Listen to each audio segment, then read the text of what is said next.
So to start with, I can confirm that we do have a policy that we've put in place as Riverside Secondary School.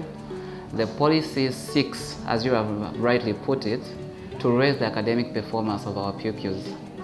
So what it does is that it eliminates the need for pupils to simply go into an exam, behave anyhow from the commencement of the term, walk into an exam room because it's an entitlement for them, write, and in most cases for the playful ones end up failing.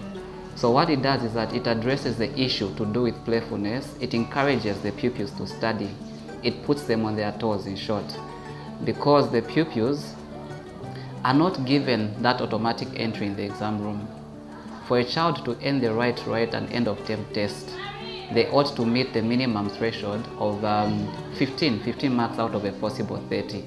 So what it has been able to achieve thus far, and I'm happy to report that we've noticed that a changed attitude amongst our pupils. So majority of them have been kept on their toes studying, and this was one of the major objectives that we had for this policy.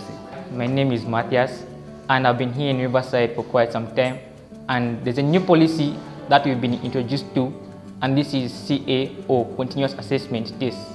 So this Continuous Assessment Test allows us to study more hard because they come at random times. We pupils doubted the CA, but now we can see the impact it has on our studies. Continuous assessment tests also help us improve our reading skills because we're mostly exposed to doing research for our continuous assessment tests, which help us become better at English. I think the main objective of teaching is to have pupils progress from one level to the next. So if the goal is to have pupils perform at their optimum best and to excel throughout the examinations, then I don't see how that policy can go against the Teaching Council policies and regulations. So it is a policy that conforms to the standards of the Teaching Council of Zambia and of course the Ministry of Education. Riverside is the best place to be. Good for me to hear that pupils are now committing to say they will never ever lie on the negative side of the policy, but they will actually fall on the positive side of the policy, and that is to get the minimum threshold that it so requires. I think it's common, we have common ground when it comes to both teachers and pupils to say the minimum requirement that we've put is something very reasonable.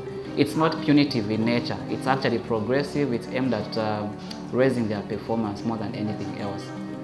So in terms of statistics, I think we're doing very well and our pupils are responding very well.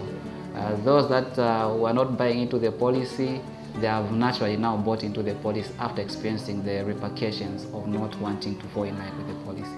I'm proud to be a pupil at Riverside Secondary School. So as a school, our interest is not to leave behind anyone. We're not going to raise our standards at the expense of any child, but what we're going to strive to do is that we cater for the best needs of our children. So what the policy does is that it keeps the issue of drugging pupils. What the policy does also is to discourage the issues of having pupils subjected to examinations when they are not yet ready. So the only thing that we're saying to the pupils, that the policy is saying to the pupils, is that we feel we are not yet ready for the exams. So instead of us exposing you to these exams, end of term exams, whose outcome could be very predictable going by their continuous assessment scores so far, we're saying we're going to give you a bit more time to study. Then when you come back, we're going to administer an exam specifically designed for you. So by doing so, we're still going to meet their academic needs and we're still going to inform, the teachers are still going to be informed on just how their pupils are progressing, whether they qualified or did not qualify. So everyone actually is going to be catered for. In a nutshell, what I'm saying, the pupils that do not qualify now, there and then to sit for their end of term examinations, they're going to be given a deferred exam that shall be written in the first 2 weeks of reopening schools. So these continuous assessments have helped students and pupils in different ways.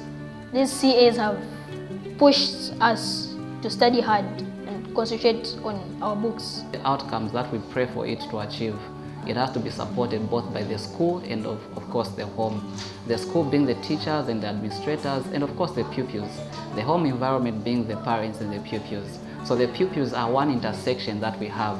And for as long as we speak a common knowledge, a common a shared vision for our pupils, then we'll be rest assured that the policy will achieve its objectives and that the standards of Riverside Secondary School are going to continue rising above board. So thank you so much.